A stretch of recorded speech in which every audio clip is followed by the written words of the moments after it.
What I like about this job is, the estimator role is unique in that we'll be in the office, the majority of the time, probably 80–85% of the time, but we do get a chance to get out in the field and see the work built that we get to bid.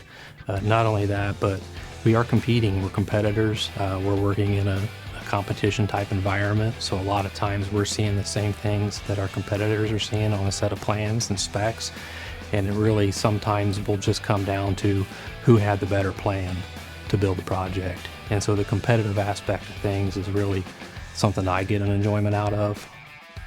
What's great about working on larger projects with multiple people involved, 4 or 5 different estimators involved on a project, is different perspectives, different ideas.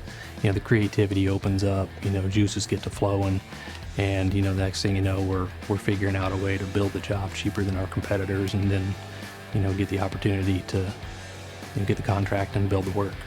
When I came into the department, I really didn't know a whole lot about estimating, but being surrounded by good people and the right people, I was able to get there, and I feel we're positioned really well right now to also provide that to others that are coming into the department.